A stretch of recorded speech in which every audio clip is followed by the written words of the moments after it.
as promised to you, the first topic that I am going to take over today and share it with you via the slide that was there yesterday.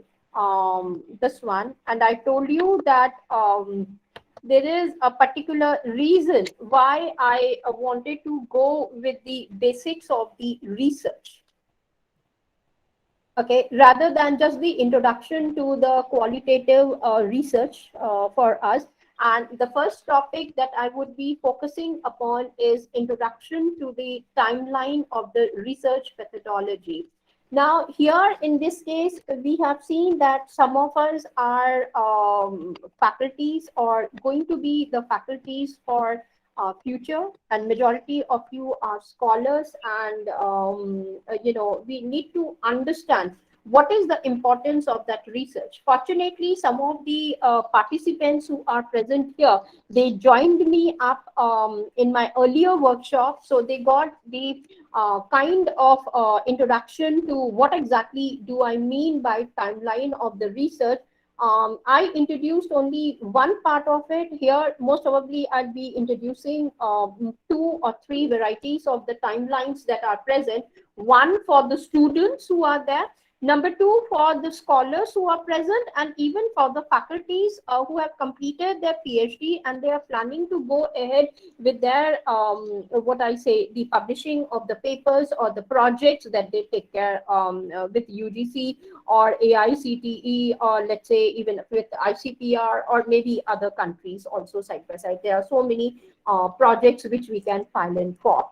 Now, before I can go ahead with some other discussions on the basically the timelines, this is the first one that I learned it from the one of the senior most persons from one of the universities from UK. I'm talking about the Saunders sir. And I'm so sorry. I promised in the morning that I would be sharing one more book which has been published by Saunders et al. In 2018, basically, and that was on basics of the research methodology. Basically, now why I am starting off with that is that he explains to us very nicely what are the I'm so sorry, about the various ways in which we are supposed to do the research actually. And in his book, this is his onion that he has showcased to us in a very neat package. However, if you will see his book that he has written, he is discussing as to why we should do it. Now, usually what happens is that we start off with the in quantitative or kind of a thing. We focus more on data collection and then we are thinking about certain things. However, he has said that rather than going in that way, this is the manner that you will have to understand and focus.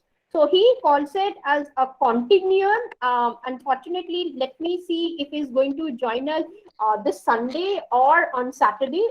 Looking after his age, he is about 65, I should say. However, the way he explains, the way he does it, and if he is not available, then I'll request him for something else, and let us see if he can be able to give us the approval for that or not.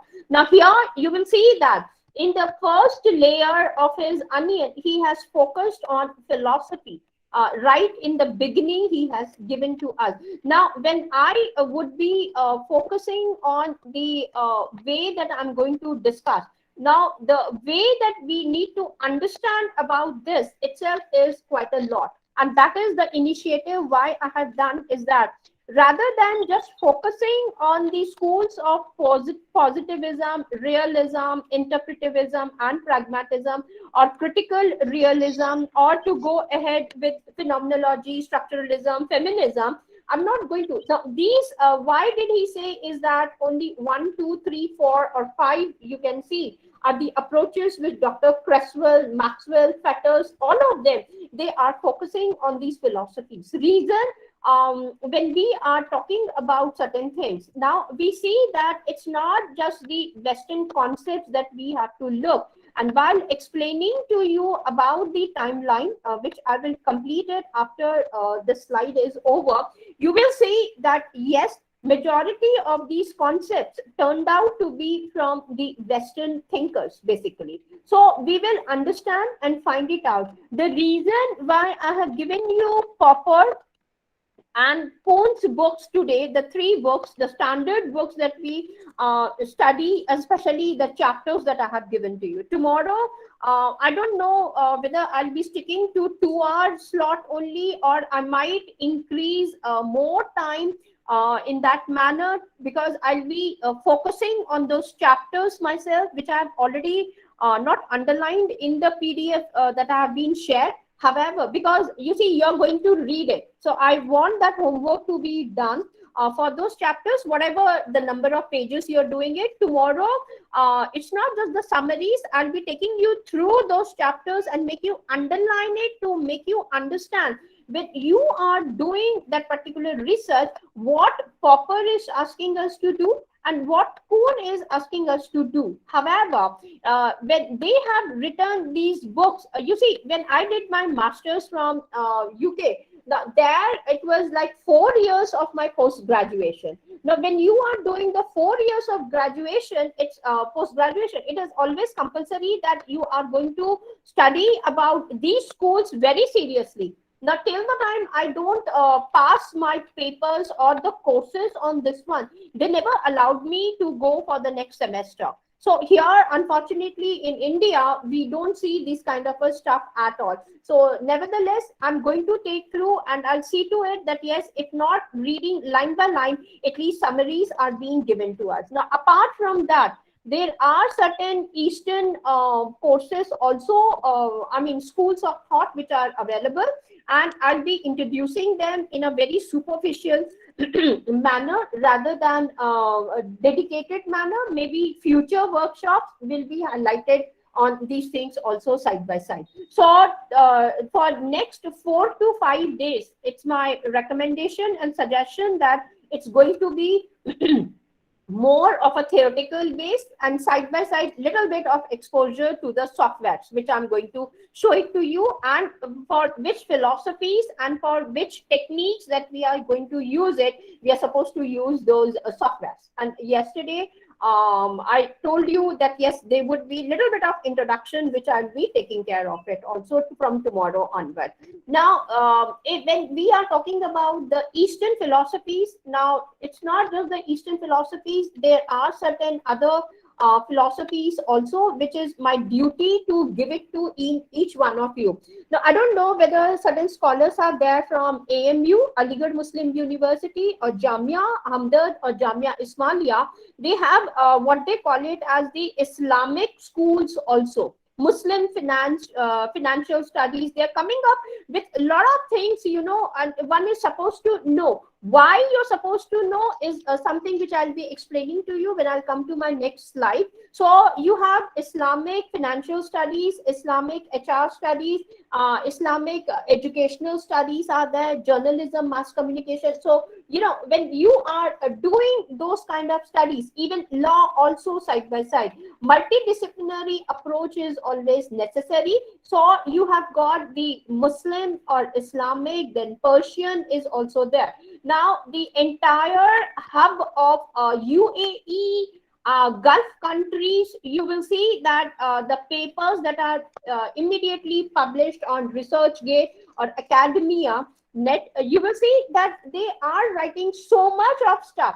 Now, you know, if you read them, you will understand how they are doing it. So that is another area of focus, though I will not be dedicating myself to these two areas so much, though I will be focusing my entire attention on this one. Now, when we come to the Eastern part of it, I'm talking about the Indian schools of thought are also present. You have got Chinese schools of thought, then you have got the Japanese schools of thought. Nowadays, another school is emerging, which is about the Korea. And I see the universities of Kentucky, universities of Massachusetts, then a University of Denver. They are focusing, you know, on these schools of thought, and they have started publishing.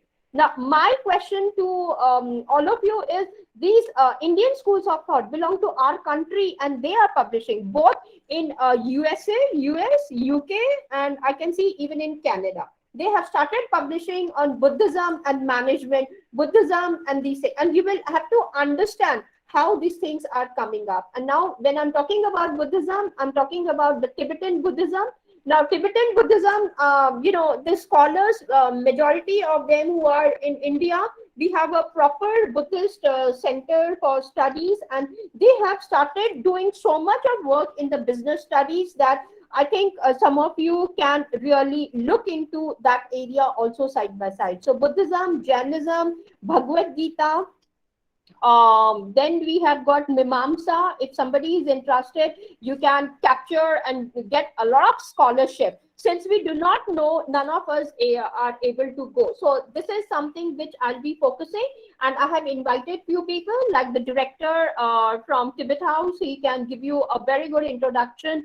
Then there is individuals coming from the Bhopal Institute of what is that? Makhanlal Chaturvedi Institute of Journalism and Mass Communication. They invite scholars and the faculties to do the research work using Mimamsa, and nobody knows about it. And again, that scholarship is a very good amount.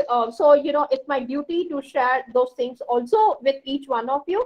I don't know how, when you are doing the qualitative search, it will be fantastic for each one of us. So this cross-disciplinary as well as the introduction to these fields also are very good for us. Now, once we complete with these kind of stuff, then comes in, okay, now here it's not only these things, then the schools of these research philosophies, they talk so much about metaphysics, ontology, then epistemological schools are so different. Like, for example, here they have written about positivism, realism, interpretivism. Then we have got, empirical studies, critical realism. Now, under critical realism also, there are so many schools are present apart from the positivist schools that are there. And I know one person who is very seriously doing the work in the entire group right now is Yasha. Yasha had been raising these questions. I think 2.5 years ago, she asked me, and again, later on, her discussions with other experts also highlighted that, yes, she is keen to understand. So, Yasha, I think you should be present for all these things, wherein while positivism in number one, then what are the different forms of the positivism? When you are talking about the logical positivism, what is happening within the logical positivism? Also, which school you are going to adhere and proceed further is a different discussion altogether.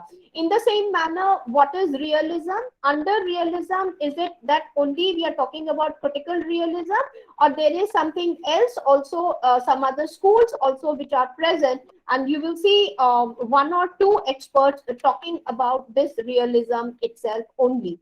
Okay, then there is another person who is joining us up on Saturday night as a master class, and he would be speaking to you on, or maybe in the afternoon, because he's from New Zealand. So maybe in the afternoon timing, he would be free for the master class. He would be talking about epistemology and metaphysics. What is the relevance of these two fields, especially in the qualitative research? So, on Saturday, Sundays, please do not keep yourself occupied with something else. I'll be sharing the timing most probably tomorrow or day after tomorrow for Saturday or Sunday when they are going to join up. 3 individuals are going to. So there were some scholars who were, I don't know why they're asking me this question again and again, and I made it very clear. Certificate for the entire 1-month course, you will be getting it, definitely. And for each of these master classes that are going to be organized, you will be getting different certificates, because I'm associating my own research center with those research centers. So, the collaboration work is going on. So you will be getting, so please don't ask me, and I'm highlighted right now to 37. So please, one of you, maybe Sanjay or somebody, can put it in the group and send a message to Kanika also saying that make it highlighted part of it, that yes, every master class there would be a certificate given to each one of you. And that is the reason why I have asked for a photograph. It was not just to see the faces only. The major reason behind that was to put it on your certificate. Nvivo Max QDA wanted that thing, and similarly for the legal purposes. And that's why I asked Sharon, today, who is she, because maybe I haven't yet checked up with the data file that has been accumulated. So I'm so sorry, Sharon, I had to ask you that question also. So when we are getting those details about it, you will see that yes, realism, interpretivism, and you will understand that yes, I have drawn a line, and these two schools on one side and these two schools on the other side have been highlighted. So do you mean to say that these are the only four schools that we have to focus? No. I would be giving to you at least 20 to 30 different schools which are there. Now you will have to choose which one is very good one fitting in with your research area, and then you can carry forward. That was what we wanted to take care of when I was talking about the philosophical research areas. When you are coming to the approaches in India, again, the research approaches that we are talking about has been given to us as deduction, induction, and abduction. These are the three ones that we are going to focus. Apart from this, in the approach, there are some more areas which have to be highlighted to each one of you, and we will see why it's not just the deduction and induction or abduction that is sufficient for you. There are certain words wherein you will be using a lot of times what is truth, what is falsification. When Popper is talking about how do you understand the concept of falsehood and the truthhood also, number one, when you are making the survey questions. Another important step is that converting each of them from sentences to what you call it as the statements. Now, what are the various ways in which you can discuss about these statements is something that we will have to understand and find out also side by side. So you will be finding it out that yes, in my discussions which I would be showcasing, you would be able to understand, and I'll just be introducing in the sense that giving you an orientation about those things also in this one. Now, after, that's why Saunders, in his particular onion, he just shows to you that yes, go ahead and focus on these two areas which are going to be exclusively common to most of us. However, as you are entering every layer of this particular onion, you will see that you would be decreasing your own and your individuality, and the way you are going to do the research focuses on. At the third level, he's talking about mono method quantitative, which I'm not going to discuss at all. This one and multi-method quantitative, these two things I'm not going to touch upon at all. However, when we are talking about mono method qualitative, is something that you are going to read it once I share the Saunders book tonight, immediately after this one only. I won't take much time because it is there already. So you are going to read it and understand what is this methodological choices that he is giving to you. And he has done an awesome work, which I really like it. And I haven't seen any other book talking about mono method qualitative approaches or the choices that a researcher or a faculty gets it basically. Then comes the multi-method qualitative. Now, as you have got the multi-method, multi-levels, which Neeraj sir is doing it, a lot of it nowadays. Now, we will also observe, God, no, this becomes very difficult when individuals join up at a different timing. Francis, now I have to tell people to join up exactly at the time. So, what happens is that, where was I? Now, here we go. Okay. Now, when we are talking about the multi-method, it is similar like the multi-level. So, once you have completed with the foundation of the qualitative, then the higher part of it is the multi-method qualitative, and what we call it as the mixed method complex. I've not even introduced simple one. Simple one, I don't know how much time I will be able to dedicate in this 1 month also. Maybe as one of you have suggested that yes, it should be another workshop exclusively on the mixed methods, and that would be only the basic part of it or the simple part. I'm not even talking about this one, the complex part of it. Complex part, it's necessary that you know what exactly is happening out here. The same thing goes with the multiple method qualitative research. How many levels are there, how to understand each level. Now that's a different perspective, we will be looking at it. However, my duty is to explain to you that qualitative research is not just the way which I'm doing. The one that I'm covering in this 1 month of my workshop is only 10% of the qualitative research. Let me tell you, I haven't even crossed the 50% of it also. So I don't know how the things will work out in future. We will have to see, and then we will understand it. Now, if you have covered this particular layer of your research one, then comes in what you call it as the strategy levels. In the strategies, you have got experimentation, survey, archival research, case study. Now, again, they haven't mentioned all about it. Now, if you look up, these areas have been left out by Saunders completely in his Onion.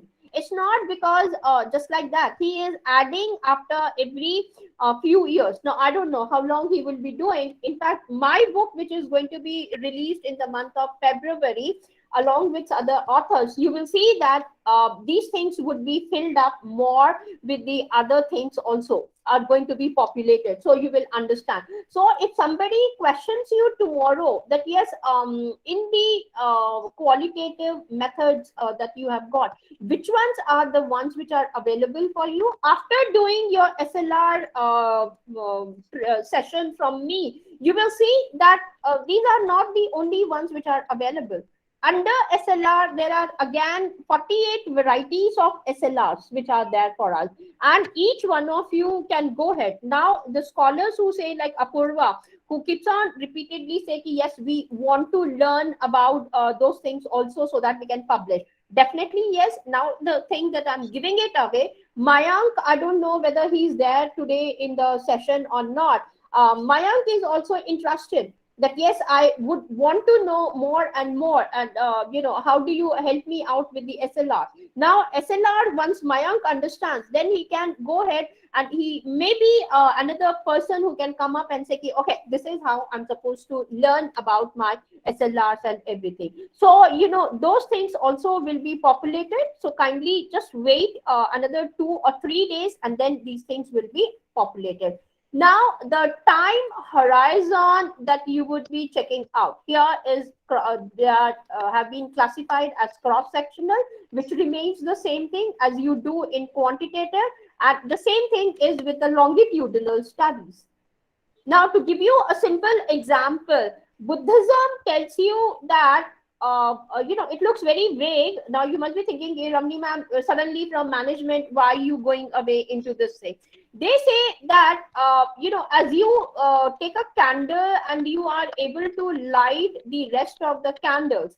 So, it is possible that there are so many births and rebirths are taking up, and, they go ahead and they study in the longitudinal manner. So it's not just that from let's say Tata's, they started off with their company in the year of 1925.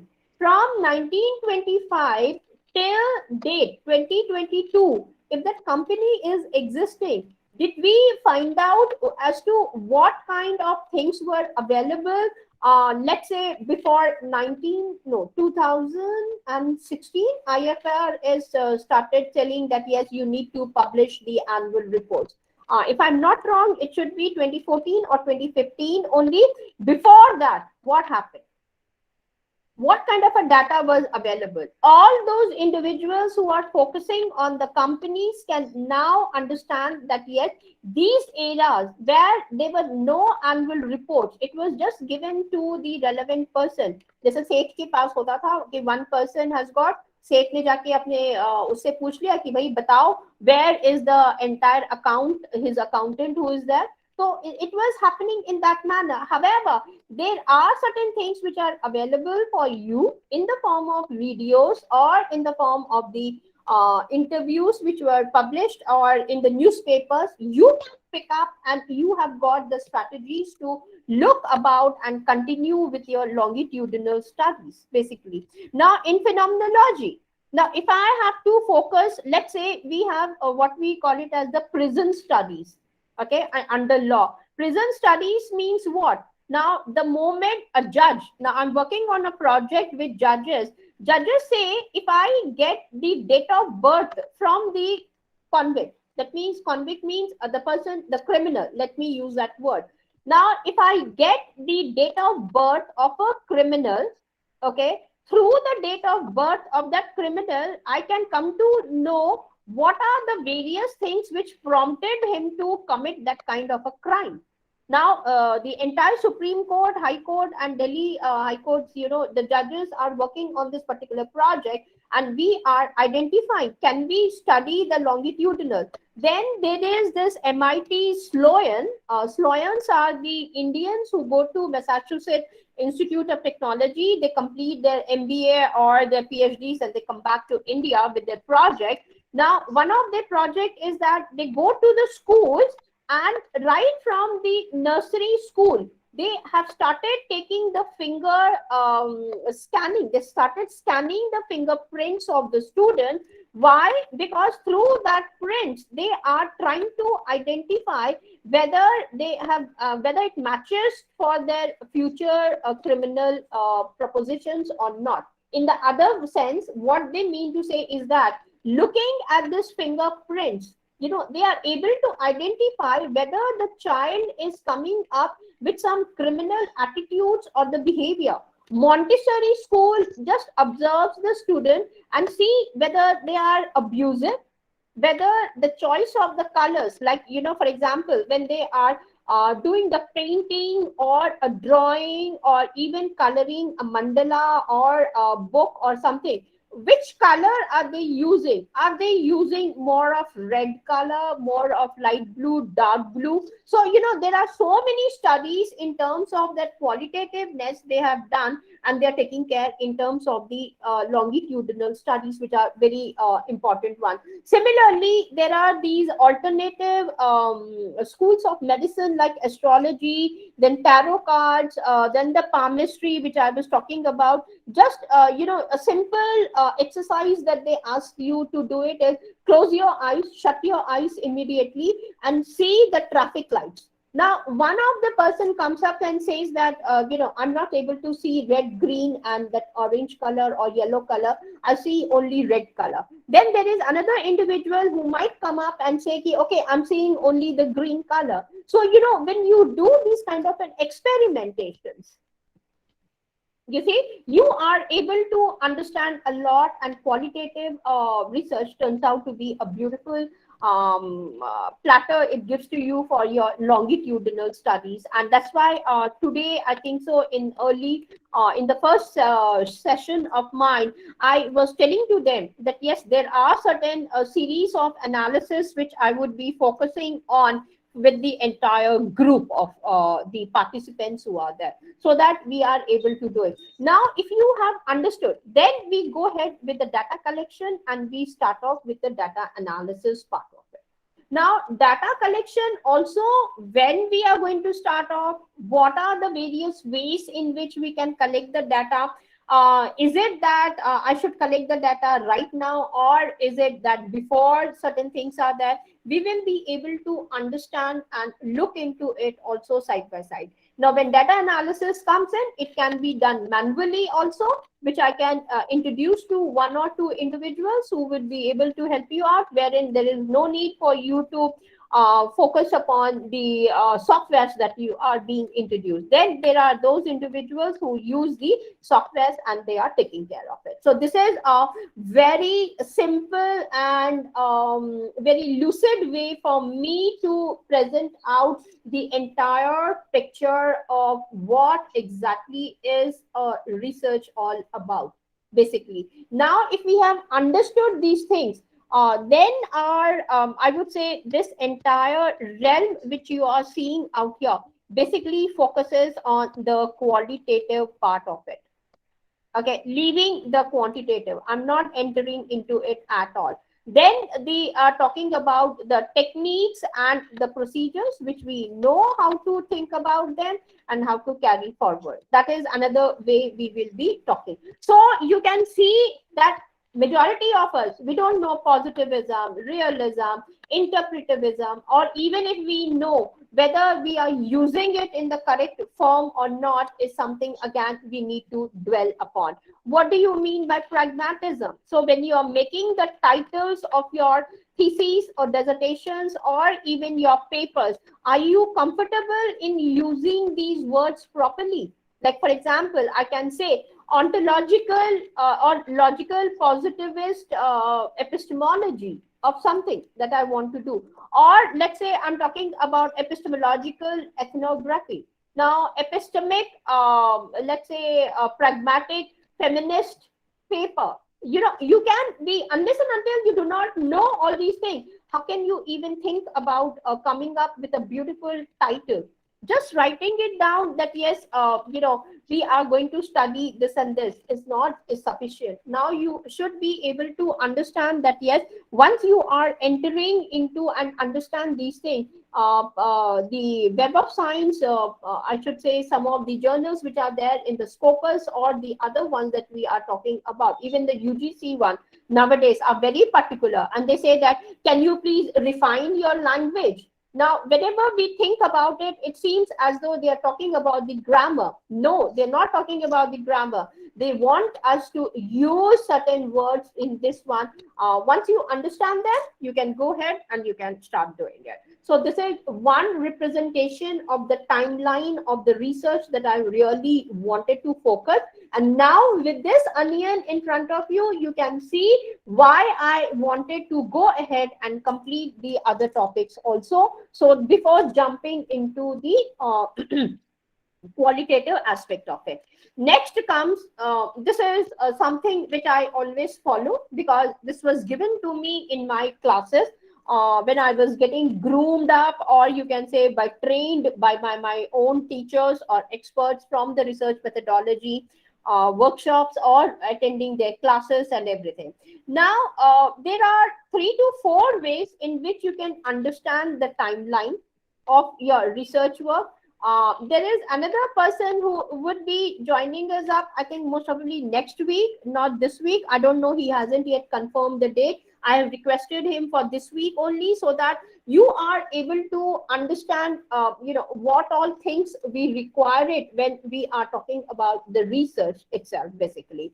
Now, if I have to move ahead with the first kind of my timeline for the research, okay, now I'm talking about the area where we belong to. And for those individuals who were present in the morning session, it will be a repetition for them. However, I cannot help it. You are there, so you can completely go ahead and understand it and take care of it more and more in your learning spheres, basically. And then here you will understand it that yes, once I'm able to go ahead with the area, what do I mean about it? Now here you will see that in majority of the times I'll be giving to you, one second, Vidushi is saying something. Yes, Vidushi.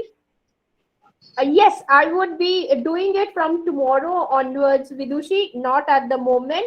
I actually, okay, I'll discuss it because it is getting recorded. I will talk to about it later on. So just give me a moment, please. Um, Okay, okay.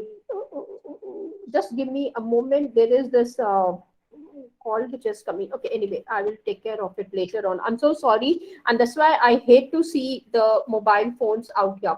Now, when I'm talking about the area, I am focusing on in the first timeline of mine, the domain or the area from which we come in. Now, for example, maximum of us out here who are present in this particular slot, I see that majority of you are from management department.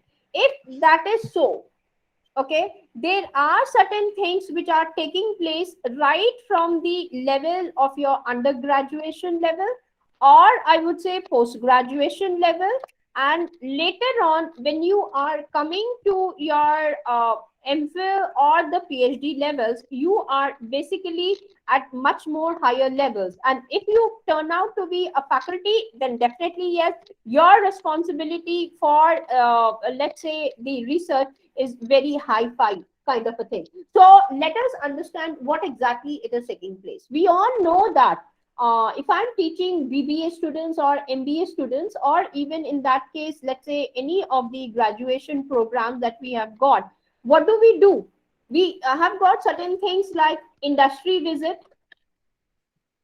Yes or no? We go for the industry visit. Then there are internships which you are giving it to the students. Then there comes in what you call it as the summer projects time. Then they are working for some companies, let's say on the internship or as the projects that they have to submit it during their last semester. They are taking care. And last but not the least, when they are sitting in front of the companies, which are coming to your own college or schools for hiring your students, right? Now, all these things are taking place. However, have you ever noticed the student who goes for the industry visit? They're very happy. They come back and they show it to you. Yes, ma'am, I have got so many flyers. I have got so many brochures. I have been taking care of their magazines, because when you take a student to industry visit, the industry is very happy that all the promotional materials are given. Now once they come back, did you ever ask the student, okay, keep it? Now I see hardly bunch of, not even bunch, three of the universities which really do the work on these things. Because on one hand you have got these softwares like Nvivo, number one. Number two, even there are certain products of Microsoft which none of us are, interested to use them. I'm not talking about the MS Office. I'm talking about the BI, that is a business part or business industrial. If you look at their research products, maybe tomorrow or day after tomorrow, again, I have invited somebody who would be giving you an introduction about what are the various research softwares are available through Microsoft. Why we are not utilizing them? Forget about the initial, the basic ones that we are talking about in the Excel sheet. I'm talking about the other ones which you can use it for your basic things, and the students are supposed to do it. So when I'm talking about the undergrads and the postgrads, they have started using Nvivo. Now, this is the only reason why I never encourage or motivate scholars from the MPhil level or the PhD level to use Nvivo other than for some small things. Reason, postgraduates are using Nvivo. Now, this is across the globe. I can show it to you at their master levels. Okay. Now, these individuals are asked to use Nvivo for their whatever the research they are doing it as a master project, you can say, as a master thesis, you can say. In our country, we don't. However, in those, they are taking care of it and they are using. Reason, I'll give you why they are doing it. For example, for writing the literature of review. Now, tomorrow, after completing the sessions on Popper and Kuhn, you will understand what is the reason why that literature review or the ROL or the systematic literature review is so important for us, and we are asking the students to do it. Okay. And once you have done that, if you are asking those students to collect those flyers, those magazines, including, I would say, like I went to Kurukshetra, and there I was taken to a temple which turned out to be another branch of Tirupati. Okay, now being from Andhra Pradesh, I know what is the importance of that branch. So I was very happy. And as I was about to step out, the Pandit came over because I was interacting with him in Telugu language. The moment I gave it to him, I mean, he saw me and he said that, okay, ma'am, take your prasad also. And what was that prasad? It was that popular Tirupati ka laddu. It has very big in size, and it was kept in a box, a big white box, and it was given. So at that time, I just inserted this particular dabba into my purse and handbag which I was carrying. And later in the night, when I was free at 2 o'clock, I was feeling hungry, and I thought, okay, now I can grab this laddu from the box. Surprisingly, I saw that that box had something printed. It is a white box, just like your ice cream ka dabba, that white color that you get, the plastic ka dabba, and on that, with the red ink, it was published. This laddu that you are getting from Tirumala, that is Tirupati, is under the postal services of Andhra Pradesh, of Tirupati. And then I saw the complete address, and so apart from branding or promoting the Tirupati ka laddu, the post office of Tirumala also started promoting themselves, that and beneath that it was written, if you need more of these kind of a stuff, you can come up and you can understand, and you can. So as a student of management, for me, I understood that this particular cup also turns out to be a qualitative study of mine. Why is it that if I go to Banaras, especially where you have got the Annapurna Devi ka temple, right now I'm doing why I'm talking about all these things is that this is one of my postdoc research work which I'm doing it, and that's why I can speak to you with a valid, I should say, the data that has been collected. Now, when I went to Assam for the Kamakhya temple, the prasad that we got there, it was just in a pattal. Go to Vaishno Devi, they are not sending it across. You can go there, you can do the darshan, and then you can come back. However, the prasad is not that. Similarly, go to Jagannath Puri. Now, I don't know how many of you have visited over there. When you go to Jagannath Puri, you will see that Mahabhog and the prasad that you get is very good. However, they haven't yet started delivering it across country or the globe also. So you can, why I'm telling you is that from a simple thing called as temple prasad that you are getting it, not even Mathura is also not taking care of it. Vaishno Devi is also not taking care. Kashi temples from Banaras, I'm talking about Annapurna Devi or the Kashi temple from there, Jagannath Puri temple, or if you go to Udupi Krishna temples in Karnataka, none of these temples have started taking care of it as Tirumala is doing it. Now, this particular thing has become a brand, a heritage in itself. Now, I was talking to one of my bosses, and at the moment, it was while I was working in one of the private colleges.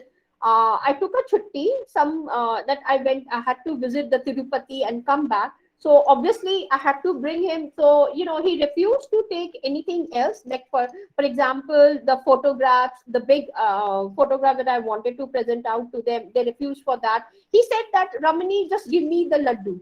And I just looked at him. Everybody is interested in this laddu to taste it and to take care of it. So this laddu, which was given to us absolutely free some years ago, now has become a big, I would say, entrepreneur, or you can say not even the startup, as a big commercial commodity in the entire world. So if you talk in terms of tourism and hospitality, or if you're talking in terms of the management, or in terms of the mass communication, you can look at this particular thing from various ways. Now, for me, why I am talking about this thing is that this is one of the things which helped me for my qualitative path. Okay, now the postal services, that, let's say I have to courier one of my book. Now my books are getting published, right? And they are coming. Now I have decided that yes, for these 50 participants of this particular workshop, should be given away these books. Okay, now if I have to give away these books, then am I going to give you in the soft copy, or should I give it to you in the hard copy? Now, if it has to be couriered to you in the form of the hard copy, obviously I'll have to take the help of the post office. Now, individually, if I do it, okay, so it will incur some kind of money expenditure from my side. However, when these people are doing it, I have to think about it. Okay, are they doing it free for the entire Tirumala Devasthanam, the trust which is there, or is it that they are taking some charges and then they are taking care of it? Now, surprisingly, when I found out that it turned out to be a corporate governance thing, under that they said that no, we are interested more in doing the community services. So, these are the things which helped me. I collected a lot of flyers, brochures from here, and I did the qualitative part of it. Now, why I'm introducing all these things is that do not ever lose this material that you're getting it from the students who are visiting the industries. Now, almost all the management schools and universities are into it. You can do a lot of qualitative work, and that also involving these students. The students are very smart. If you can just teach them how to use Nvivo or Microsoft, they would be coming up with don't give them hi-fi project, maybe small things.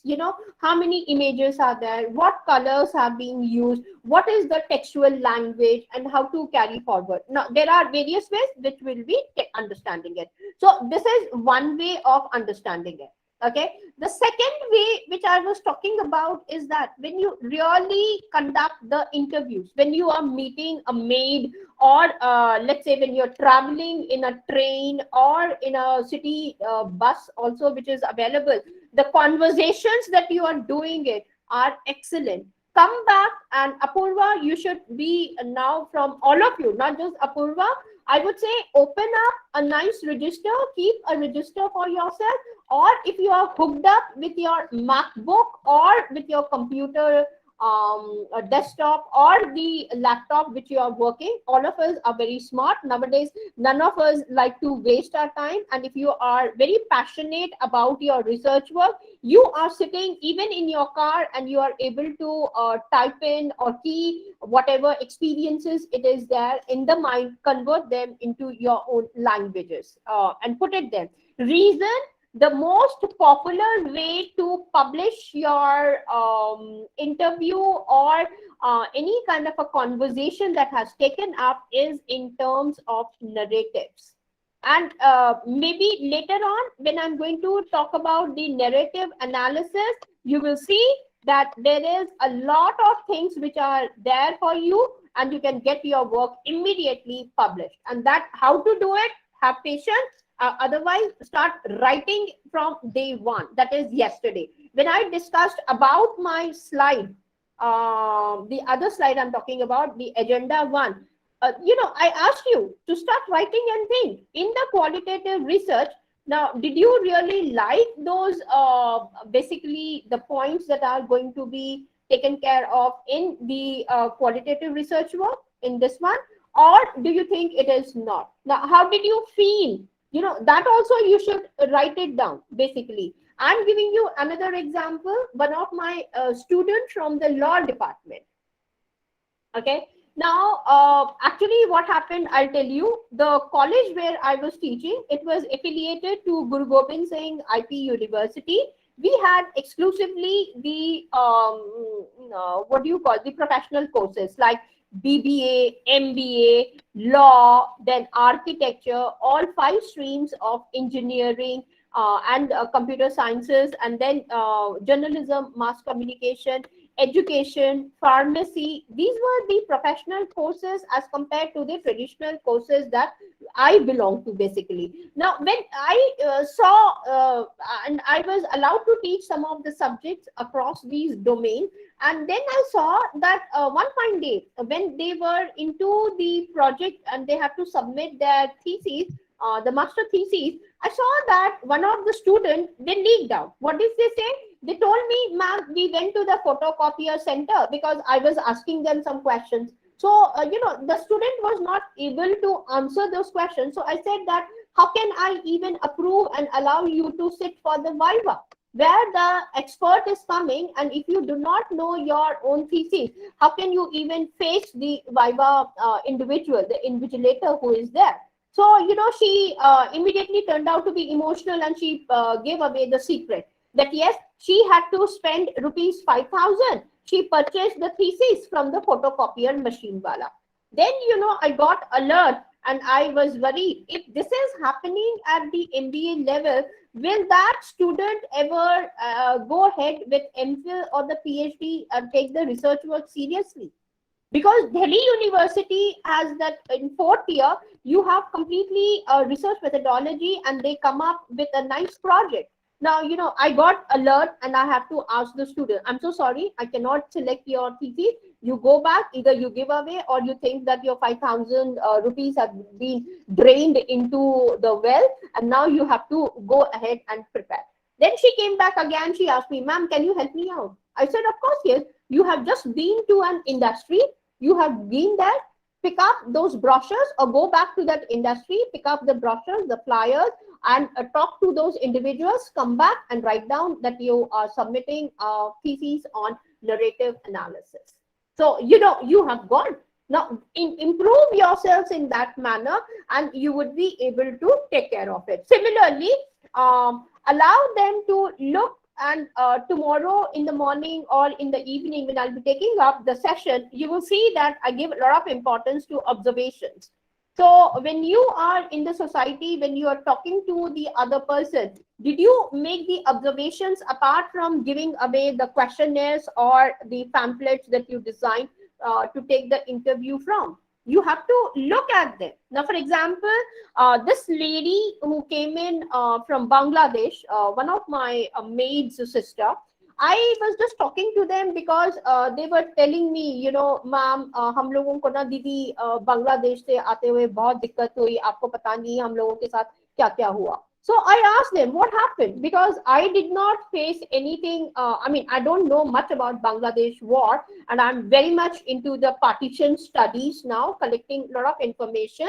So this lady, she started crying and she told me what exactly had happened to her when the Bangladesh war, I think in 1969 or 1968, took place in India, between India, Bangladesh and the Pakistan, and India supported Bangladesh over there. And they said that yes, these people, they came to my house, my daughter-in-law was pregnant, and brutally she was raped, number one. Number two, then it was so horrible story that, I'm being a sensitive person, it turned out that my goosebumps, I could feel the goosebumps on my skin actually. So she was literally crying and I could see her face completely. It was appropriate not only for me a narrative kind of a thing, it's a historical narrative story that she presented to me. However, as a phenomenological study, I was looking the longitudinal part, like you can observe the person,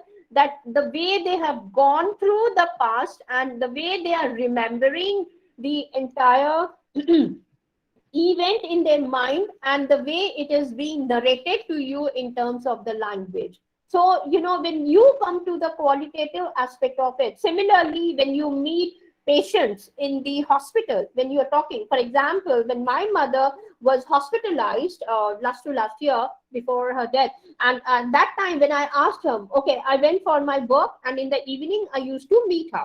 So I asked her, Mom, how was your day today? Are you feeling better? Then she cried and she told me, Ramni, you're paying 2,000 rupees on a daily basis to the dietitian and I'm getting the horrible khana. Now I just looked at her. I said, why didn't you tell me beforehand? And I could see the tears in her eyes because she herself is a wonderful cook. So, the way she went back telling to me that, see, if you had given me those 2,000 of rupees, I don't know, I could have cooked so well. So I asked her, what was the food that was supplied to her? She told me idli and chutney, being a South Indian. I just looked at her. I said, you didn't like the idlis? How can that be possible? So I had to call the dietitian. And when I asked her, she just looked at the patient. And she started interacting. Ma'am, what was wrong with the idli? You see, I started, and she was jotting down completely in her own. If you have seen those examination boards that we get, every dietitian, doctor, nurse, they carry in the hospital. She was noting down. I said, I'm not interested the way you are noting down. What I'm interested is that I'm paying you 2,000 rupees, and your patient is not satisfied with the kind of the idlis that you are preparing. Then, you know, what was the response given to me by the dietitian? I don't know that it was idli that was given to her today.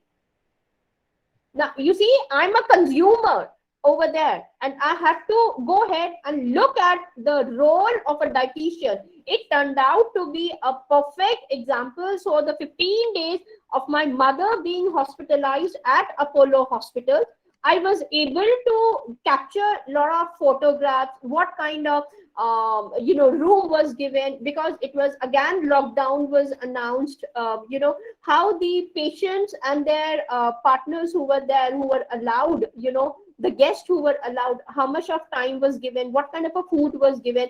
Now for commercialization, you had Haldiram, Bikaner Wala, and everything. I mean, there was so much to do it that I was thinking, and when I approached to the training team of the Apollo hospitals at Jasola in Mathura Road in Delhi, I had to tell them, see, I don't know how much of data you people have got. For me, 15 days of data is this thing. Now, Apollo people, the entire staff got, alert that she's going to now get her book published on the Apollo hospitals as a qualitative study of her. You know, the nurse, the way she was talking to my mom, the doctors who were around, and the way they were taking care of her, each and every aspect. Now, these things comes to you only through the observations. And if you have done each of these things, can be written out beautifully as a case study or as a narrative of yours, and then you can easily get it published. So the writings aspect of it, that's why I always tell individuals, please don't think that yes, when you are thinking about the qualitative research, that yes, in the end only the writing will be coming in. No, it has to be right from the beginning, and tomorrow in the morning, not in the night, because after your and the other one, I like to hit my bed. I don't like to touch my mobile phone. In the morning when I'll be waking up, I'll be sending you some of the papers on narrative, and see how simple narratives are. So one of you who's visiting a company can do the observation, and you can come back and write it down and put it into your notebook or on the Word file. Similarly, if you're going to a bank, your interaction with the manager, start observing their body language. You need to be a very good observer, and observations are the one that makes your research work simply rich. That's number one. Number two, when you're going to an NGO and when you're talking to the people, you have the mobile phones with you, start clicking the photographs, because photographs will help you to go ahead with your ethnographic projects. That also I'm giving you the importance of it. If you are nicely talking to the person, and and nowadays we do so many videos, we are preparing it. And if you are, I'll show you some of the videos of mine which have been converted into the qualitative papers, and I'll show you what I had done over there. And my Facebook page is full of them, basically. And maybe I've not allowed it to be shared or made it into public domain. However, I'll be showcasing to you how you can talk to them and write down a nice, beautiful way of doing it. Some of you who are interested in the audio files, I'm telling you very clearly, and if some of you are carrying your Mac phones or iPhones with you, I think they have got a huge collection of audio files on different topics. You can select, and you can, if you are interested, you can definitely write it down. In my earlier workshop, I did this thing only. I'm a great fan of some of the, sometimes, because I come from the multidisciplinary approach, films are my weakness. So I watch a lot of movies in that way, and I keep doing a lot of qualitative research on, and especially on Mahesh Babu, who is a topmost hero of Andhra Pradesh. Then I really like Amitabh Bachchan, Shah Rukh Khan. So, their movies I keep comparing. For example, I started collecting the audio files of Amitabh Bachchan's voice. South Hindustani, the voice that he had in that particular, his first film.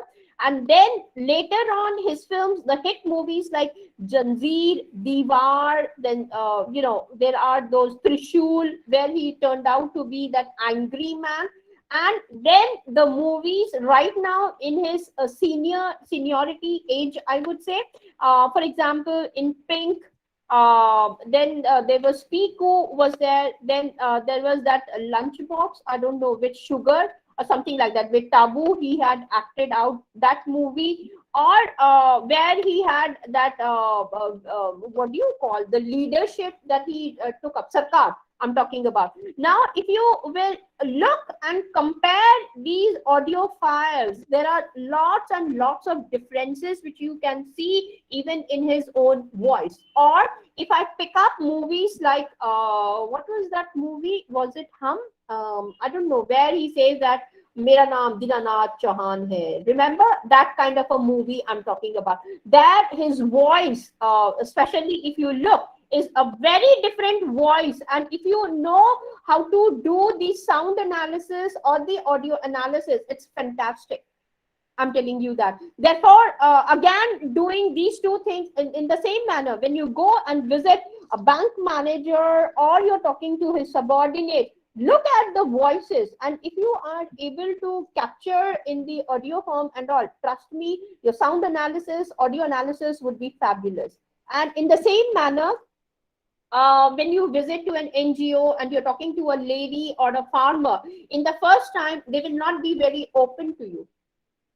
They will not be very open. Start clicking the photograph. Now see, when you ask them to smile, oh, kya smile hai? Or you compliment them with the saris. Now, I went to this particular, in Delhi, every year in the month of November, we have trade fair. Now, in trade fair, a lot of things come up, and I saw these people who are from the tribal region, and I was amazed to see the kind of work that they were selling it in this particular trade fair. And then, before I could ask them to give me the secrets of that trade, how I started off, I said, I love your jewelry and the way you have worn your sari and the Juda especially. I'll show you tomorrow from taking out from my Facebook, and I'll show it to you. And I really clicked the photographs. And it was not just one woman who started coming in, even her friends, all of them, they joined. So, I was very comfortable and building up my rapport with them. So next day when I had gone, they were very comfortable to give me the answers for my qualitative interviews completely. So, these are the ones that you have to do. And now what happened? Along with these photographs, I gave to UGC one of the journals, and I said that this is my ethnographic studies for this particular thing. They really liked it. Reason, I had those authentic photographs with me.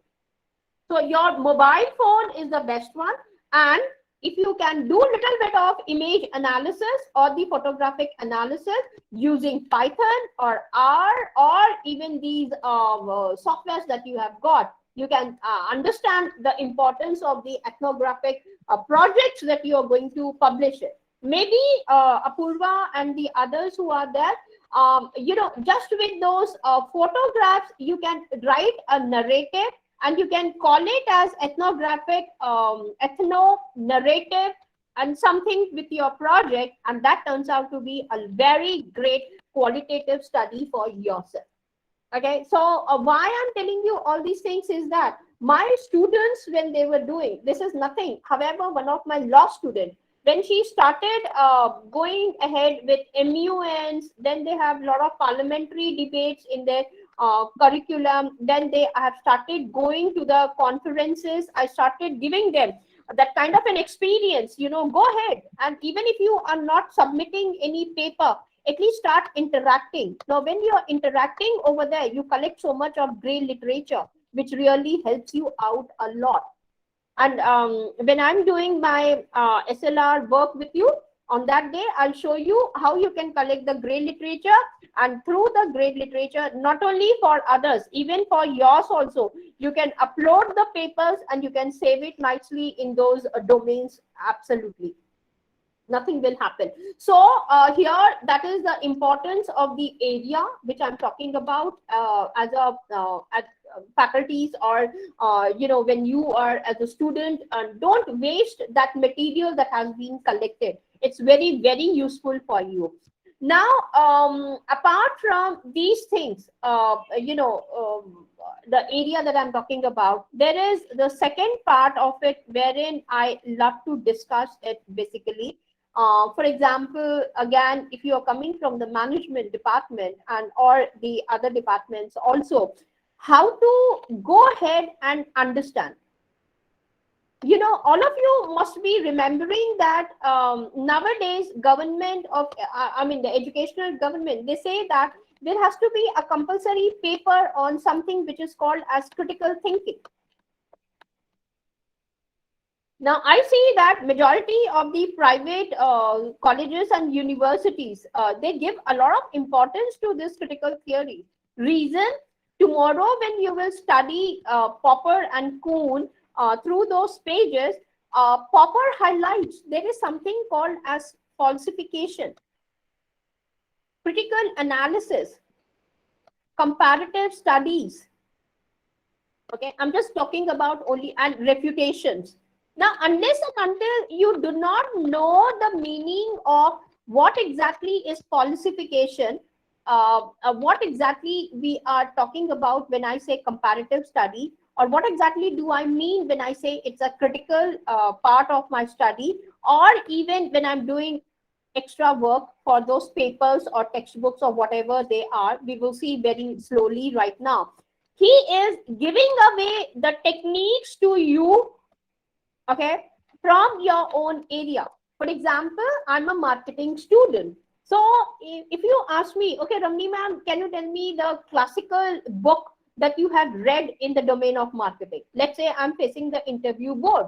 Obviously, any person who comes from the marketing department knows that Philip Kotler's book is the best one. That's the classic book. If you haven't read Philip Kotler's book, then I think marketing as a paper for you is a waste. That means you haven't done. Now, when I go and give the interviews, immediately they ask me, okay, now name one book from your area, Philip Kotler. Next question, how many chapters? Okay, I tell them so many chapters. Which is your favorite chapter? I tell them this is my favorite chapter. Okay, have you found out anything else from that chapter? I tell them yes. Now, this is not this I'm giving you only from the Philip Kotler. Philip Kotler, as a traditional book, does not talk about digital marketing. So I have got a lot of scope for my work to do on digital marketing. And now, if I'm talking about digital marketing, then the trend came in. Not only does the marketing, there are digital wallets and everything is taking place. And nowadays, transfer of the money across the globe, we are talking in terms of bitcoins and cryptocurrency. Now, day before yesterday, one of the participants from other country, he asked me, can I go ahead and transfer the amount using Western Union or MoneyGram?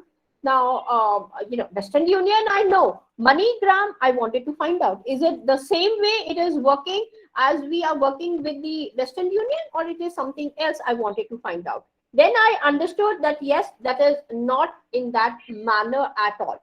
So what should I do? So in that case, PayPal, it has become very comfortable for us. Then I was thinking, what about cryptocurrency? Will that be able to help me out? Because everybody is saying future is cryptocurrency or Bitcoins. So how are we going to understand these things? So, from Philip Kotler, this is what had happened. Now, when I started, Neeraj sir, when he told me, Ramni, if you want to learn more about the quantitative analysis, the best book is by Andy Field.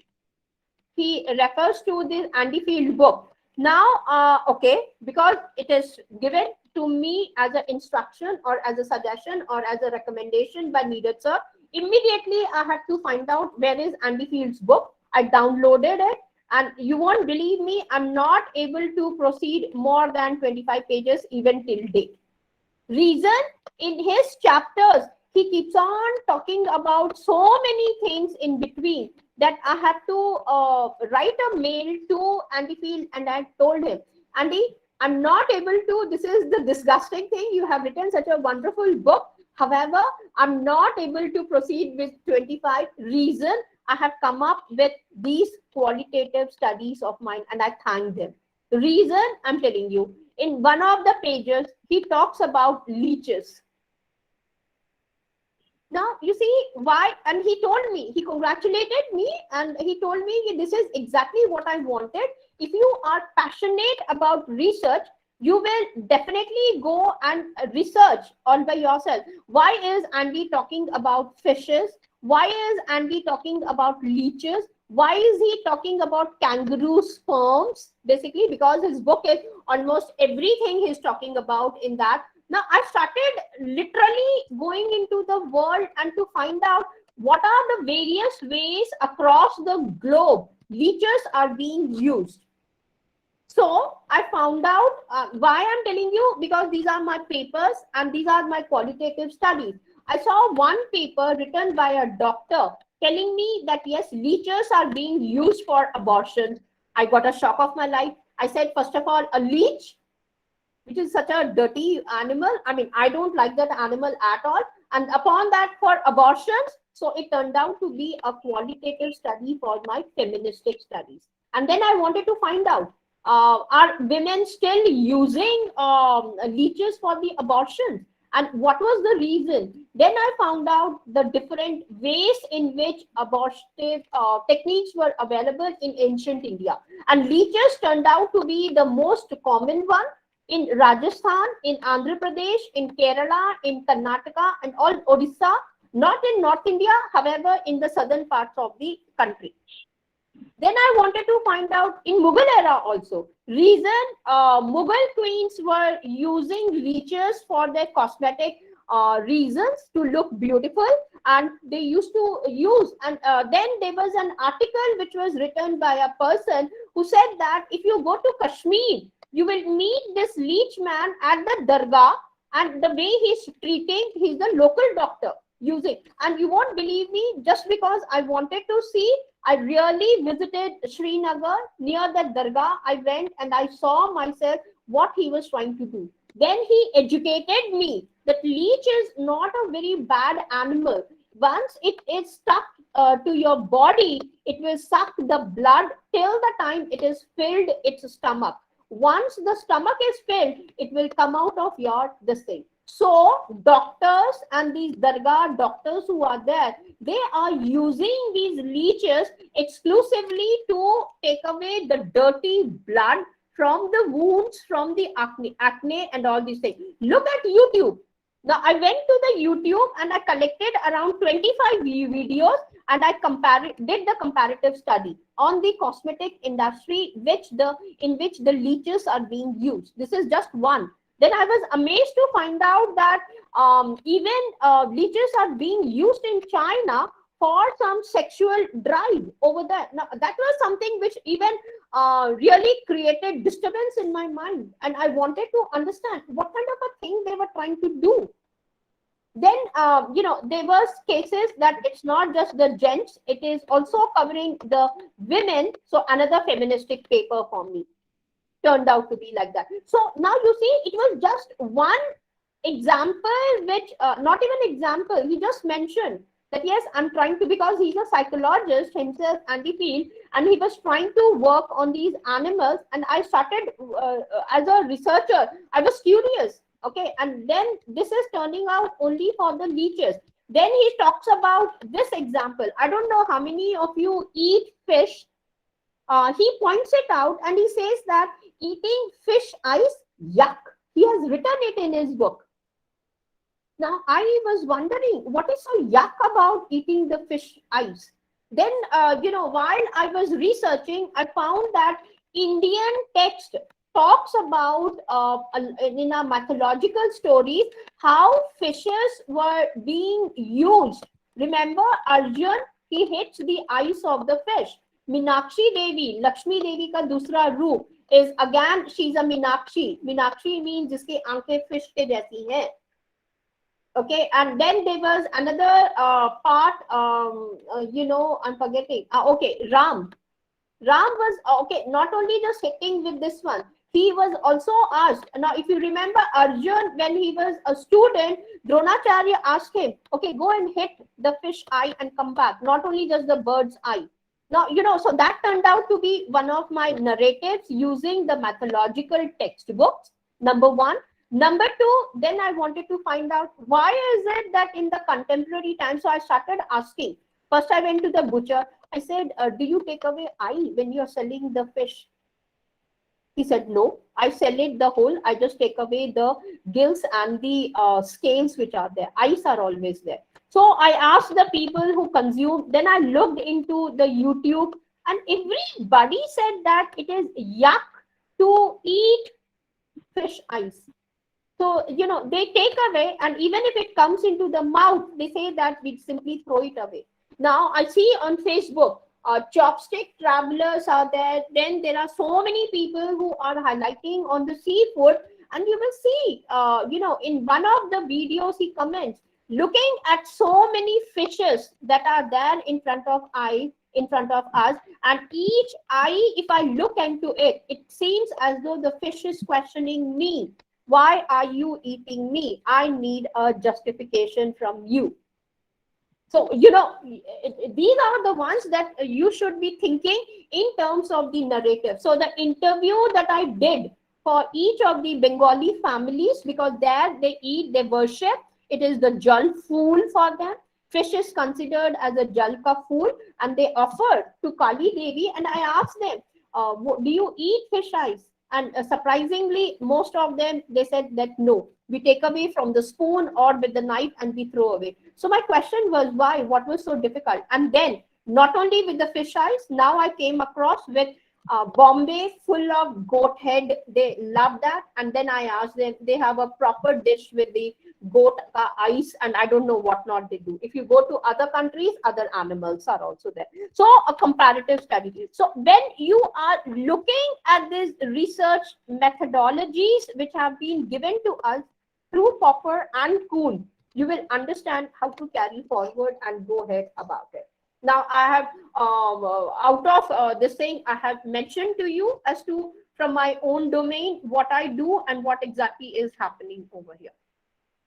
Now, you can understand the way we can come up with the qualitative papers for ourselves. Now, tomorrow, I would be explaining to you all these things also side by side. Now, critical thinking as a step of which is a very important step, and I'm putting it into 5 stars out here, and maybe not right now, later on, maybe in future, I might be coming up with another way in which you are supposed to develop the critical theories, critical thinking especially, and even before you go ahead with the choosing philosophies of the research.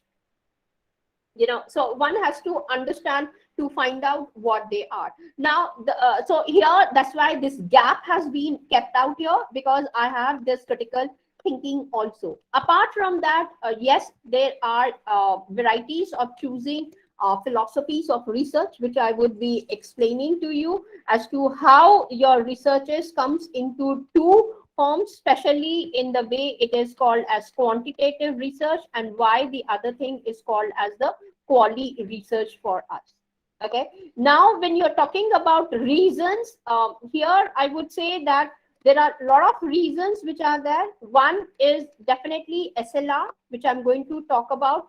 Then the second reason is what you call it as meta-analysis. For example, I have told you that I have written, let's say, few SLR papers and submitted them in my international conferences, and they were selected as best papers or got the best award or the cash prizes, whatever that is. Okay, now once I have completed with my SLRs, what is my next level? I know I'm ready with my MA. That is what? Meta-analysis. Once I complete with my meta-analysis, I will be moving ahead with what I call it as meta-send. Now, if I have completed meta-send, now when I'm writing all of these papers, I know what reasons I am giving them and how I'm progressing further into my research area. So do you think that there is an end for the research areas? Here you will see there is no end at all for us in any manner. So after that, this is one part of the story for your reasons. That is the reason why I have included it. Second reason is when you are going to do your literature review, or what I call it as review of literature. Under this only we have got SLR, and I have told you that this SLR and this SLR are totally different areas, and we will find out what they are and how to identify them also side by side. Then you are coming with what I call it as the critical literature review. Now, this critical literature review is associated with your critical thinking. And tomorrow, I mean, in this part of my workshop, I did not, because it required some time. And I saw that there, yes, if I have to cover the rest of them, I cannot be justified in introducing this one. That's why I did not. Once you complete with the critical literature review, trust me, you have arrived with your set of variables, or what you call it as your own set of hypotheses or objectives, or these things. These things will be developed out here. Okay, and even a theoretical model. Now, when you are choosing the philosophies of research, here, apart from critical theory, there is one more area which I did not introduce it in just in one short form. I introduced it, and that was what I call it as pneuma, or the phenomena. Okay, noumena and the phenomena part of it. That was the only thing that I did. However, tomorrow and the next 4 or 5 days which I have got with me, I would be focusing on exactly 5 ways in which you are supposed to understand. One, the levels of the observations that is there for you. Number two, the differences between what you call it as the sense experiences. Number two. Number three, noumena and the phenomena. Now, there, if you have understood what is noumena and what is phenomena, your understanding of phenomenology becomes very easy. Hermeneutic, phenomenology, structuralism, modernism, then your post-structuralism, all those things that we have got out here, research designs, will be very, very comfortably fitting for you. Okay, and the next one that I'll be talking about is the difference between universals and particulars, and 2 more are there for us, and we will see how to understand these things which are being given to us. That means that if I'm talking about observations, I have to mention about Kant, and I'll be giving it to you. If I'm talking about noumena and phenomena, Kant, Husserl, phenomenology's father. So all those things would be coming in, and I will be marking the pages, and I will see to it that yes, you are reading and trying to understand what they are.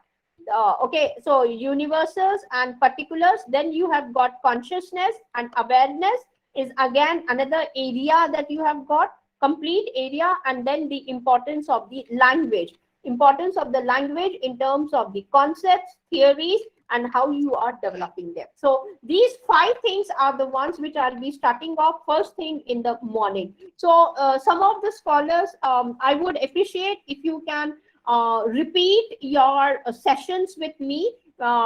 Maybe if you want 10:30 to 12, I mean 10 to 12 and 12:30 to 2:30, you can join me up together. Or if you want one session in the morning, take a long break, join me up at 8 o'clock or 10:30. Reason, if you are able to understand this particular realm of whatever I'm giving it to you, your further part of the research becomes much more interesting.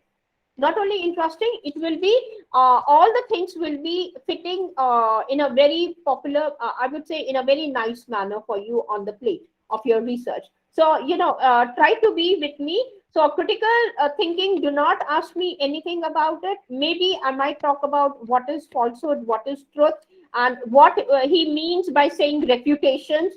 critical things are there, what conjectures are there, and how to understand. Because if you have understood these things, I will show you some of very good theses which have been published across the countries, and you will see that the scholars have written it out so beautifully. And those are the ones that I'm looking forward, even in the future PhDs, for some of you who are at that level, or even the faculties when you are going to guide them, or going ahead and publishing your own work. It will be a very fascinating kind of, I should say, intellectual adventure for each one of you.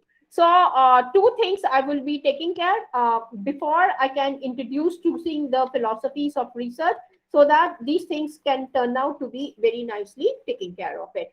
Once you have completed with these steps with me, then I would like to go ahead and touch upon qualitative, because qualitative, when you are going to enter, I think, okay, very quickly, qualitative, and then you have got the quantitative. Now here, both of them, if you are individually doing it, it's up to you whether you want to do it. Like if you ask me, I will prefer MPhil, go with your qualitative. Then quantitative as a full research program for your PhD. Now, if you feel that yes, no, I haven't got the exposure for the qualitative, so I'm right now at my PhD level, so I would like to use both of them together.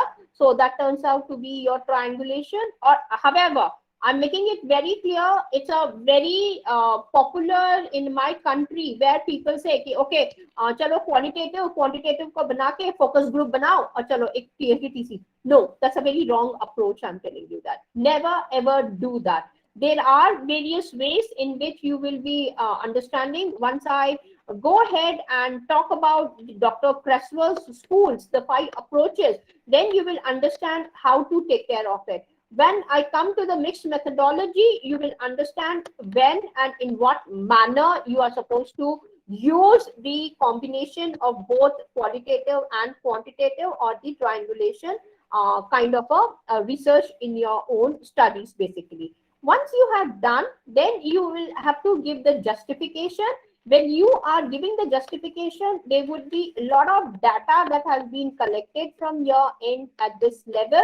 So that means that quite a lot of tables would be there, figures will be there, photographs will be there, then supporting evidences will be presented out from your side, so that nobody is going to doubt that yes, you have done some kind of a manipulative work out here.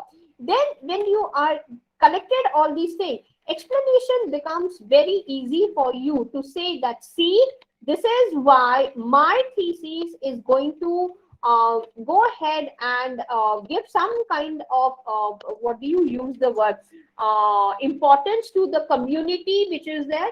Either it is, I showcase to you when I'm talking about how falsification helps it, how critical studies you are doing it, what comparative, or what happens when you are refuting something, or if you are just presenting the arguments. I told you there are 10 varieties of it, which Popper and Kuhn explain.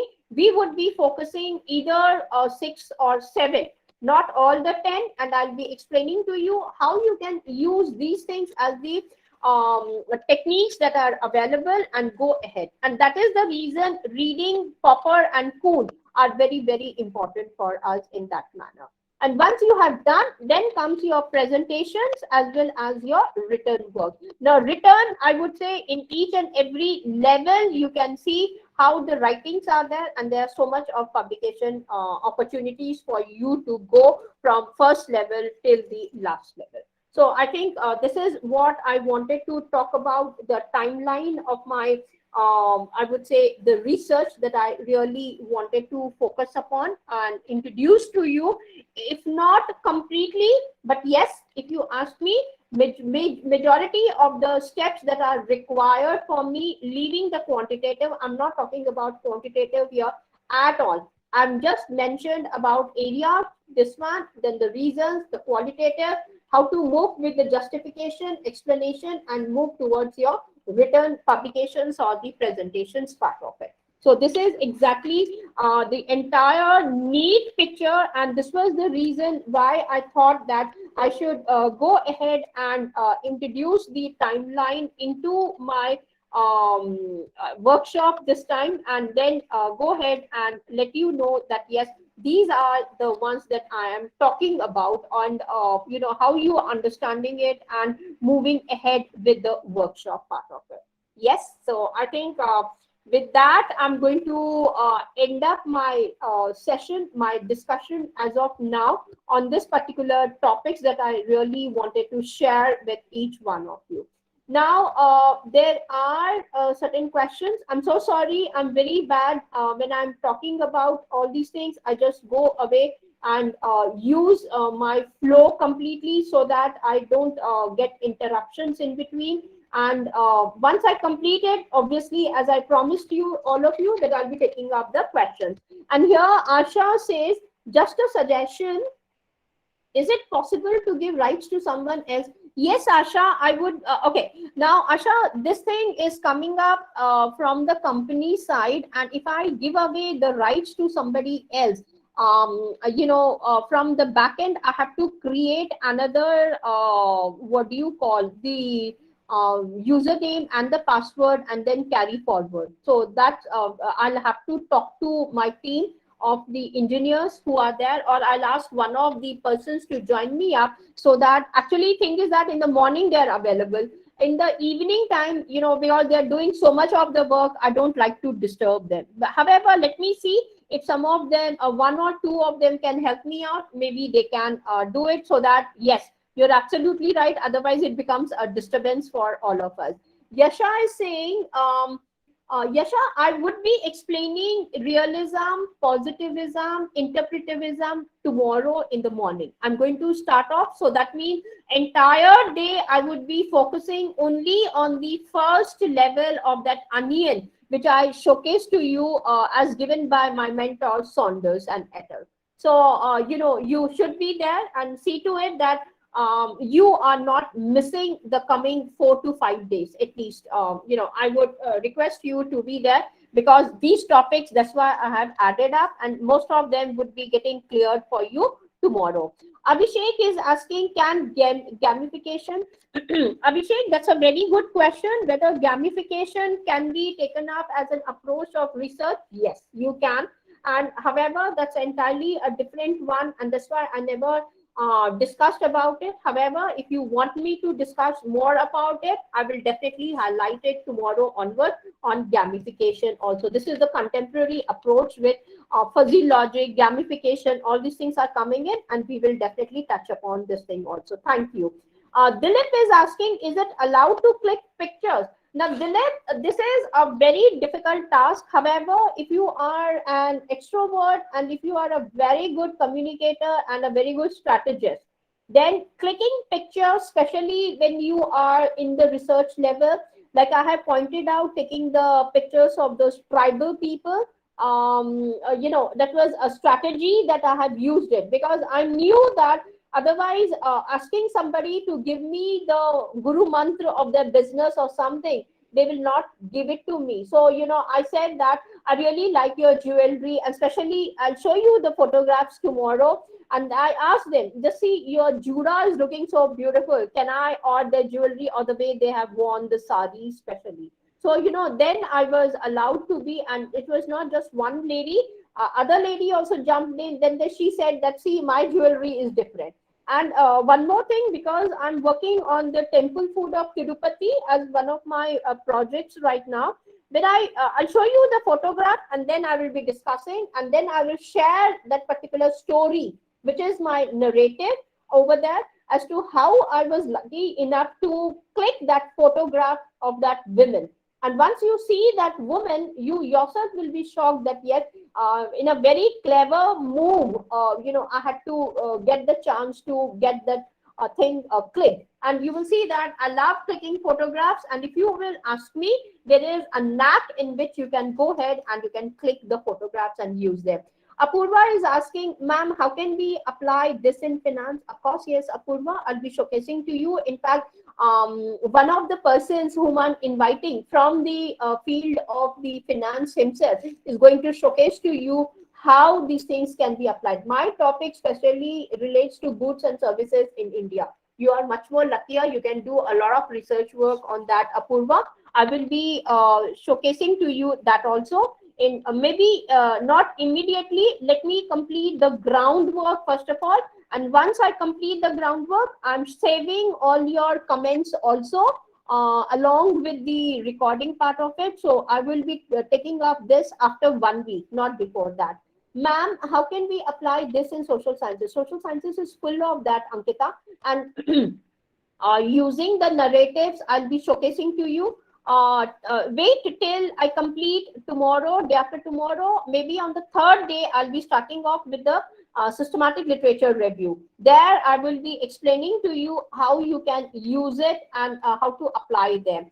Apurva, thank you. Okay, Sanjay is saying, yes, can you please share the PhD thesis that you're talking about? Yes, Sanjay, I have to, will be sharing those ones. There are approximately 10 PhD theses that I have selected along with some of the taking care of it. I will definitely take care of it. You really don't need to apologize. Okay, that's fine. Dilip is, no, I'll have to tell you one thing more, Apurva.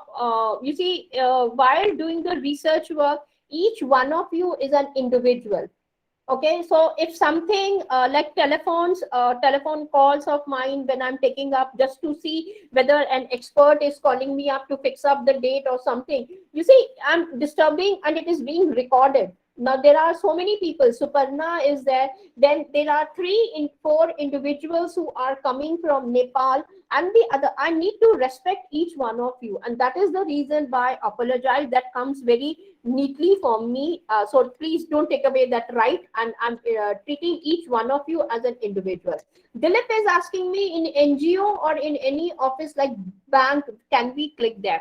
Dilip, when you are in discussion with a manager, I would say before, let's say, I don't know what is your area of topic. However, if you have built up a nice rapport with the managers, unless and don't go to them when they are too busy with the official works, like early in the morning when they have to give the rights of opening the softwares. I mean, I have worked very closely with the managers. That's why I'm talking about, because there was one of my PhD scholar who was working exclusively with the bank managers, and she was unable to get these photographs clicked, you know. So I had to go with her to build up the rapport, to make her understand. You see, unfortunately, we are all in the, I was expecting in the month of December, before the lockdown, you know, that yes, things would be far better, and you know, I can go ahead and take up a classroom or a physical workshop for 1 month on this one. However, the moment I saw that, yes, no, I could not hold my patience, I thought, okay, let me go ahead and take care of the further things in for the further part. So, Dilip, you should not visit the managers at the peak time. Go to them after the lunch and take something with you so that you're building up the rapport.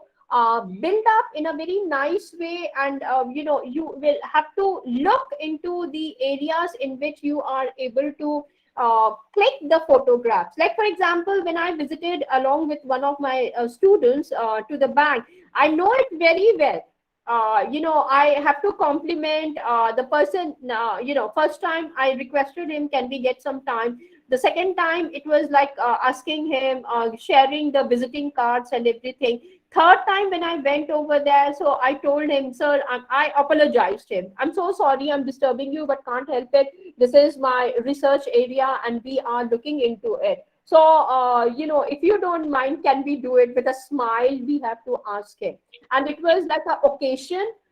We came to know about his birthday or his marriage anniversary, or we came to know that, yes, his son is looking for some help kind of a thing. So, you know, you just have to see. And one day, in fact, it was a Friday, and luckily he was in informal dress. He was wearing jeans and a red t-shirt. So both me and the other person who was with me, we have to really go ahead and compliment him. telling him that yes, the t-shirt was perfect match for his complexion and everything. It was on that day that I was able to click the photograph of him and I was able to go ahead. So you have to look for the opportunities. Don't expect that yes, in your first field visit only you would be able to click the photographs that you're looking for. So you need to look, build up that circle and see how you are able to click the photographs over there. Okay, Asha is saying regarding the pictures, will that ethically right? Okay, now you see, if you are, Asha, doing ethnographic kind of a project, doing it, photographs are the first thing which a book editor or a publisher or a journal editor is looking for. If not in color, at least the black and white. And ethically, if you are asking me, yes, you are taking the approval. Now, for example, when you go to a party, are you asking everybody? Okay, I'm taking, when you are with your friends and everybody. Now, in ethnography and phenomenological studies, you have already developed that kind of a rapport with the other person. I remember Yasha, I think 2.5 years ago, Yasha, if you are there till now in the session, you are the one who called me up one day, right? And you asked me this question, ma'am, I'm visiting the NGO. Do I have to put the date and the signatures of the person also? Now, when you are taking the approval, like today, when I took the approval for recording, I made it a point that yes, I'm getting the answers from each one of you, especially those ones, though I never, classified each one of you saying that he coming from abroad or from India. I asked each one of you because that's what ethically is right. And if you have done, and especially when you are with the patients, sometimes you have to have the knack to go ahead and click the photographs again with the doctors or when I went, I'm pretty sure I said that I wanted for my own records. If the doctors are able to keep so many things on record, especially the dietitian, I was very angry with her. Same is the case when my mother told me about the cardiologist, the surgeon who was there. He asked her, once she recovered after her surgery as a heart patient, he asked her, do you take alcohol? Now, she got little bit as a Pakka South Indian, and that also coming from a very traditional family, it really made her upset, and she complained to me. How dare he questions me whether it doesn't he know that I belong to, then I have to make her understand. Mom, he's a cardiologist. He's asked you that question not to take it in a negative manner. However, if you are drinking, then he's asking you to take a small sip on a daily basis. Then I couldn't even still convince her, and she was very upset about it. So taking the photographs in majority of the cases when you are let's say in professional environments like companies and all, you need to be a bit careful, one. And you can definitely, like parties, they are taking a lot of photographs. I have seen in GE never stop. However, when you are inside the premises where the workstations are there, then the base are there, at that time you need to let them know, okay, can I have a nice photograph of yours along with me? Even clicking the photographs at Apollo was not very easy for me with the doctors, or the areas where you have the radiology departments and everything. You're not allowed to carry. Even in cardiology department, they didn't allow me to carry. However, outside the operation theater, I was lucky enough because the way they were talking about the lockdown and all those things really attracted me, and I wanted to take care. So, public domains, unless and until a person is involved, you will have to take their approval and let them know in a very light and in a very formal manner that yes, this is what I'm interested in. But don't make it very clear to them that yes, it is going to be published, this thing and that thing. Then you are gone. Then so you can never ever get the photographs. Forget about it. Now, okay. Thank you. Now, Apurva saying, ma'am, you said that you will be sharing your paper on qualitative. So, in addition to those, can you share some of in the field of the finance also, so I can prepare to my work. Yes, definitely, Apurva. And then Yasha, yes, okay, Yasha has given it. Yasha, I know that she is worked a lot. The kind of questions she asked me about the qualitative, and I really, in fact, I don't know, Felix, again, he was one more person who was keen to understand and then carry forward. What about the session you asked us to join us tomorrow morning? Is that in addition? Yes. You see, there are 4 slots. I should say the topics which I'm going to cover tomorrow, Apurva will be focusing on some topics or some points which are not usually found in the books or in some other way. It is only the experts or when we are there. So if possible, tomorrow you can join any 2 of the slots out of the 4, and that goes for each and every person. In fact, I'm going to put as a message even in the group also, and I'll ask Kanika also to put it in the other one and to the other group also, so that all of you are able to understand these topics. Otherwise, these recordings are there, definitely you can. However, it is always better because you never know what kind of a doubt comes in, Apurva. So if you are there, then you can definitely take care of it. Okay. Any other questions from the 33 participants who are there right now? So if you think that we don't, I am going to close the session as of now. All of you can go ahead, and let me go ahead and first of all stop the recording. Oh yes, attendance. Yasha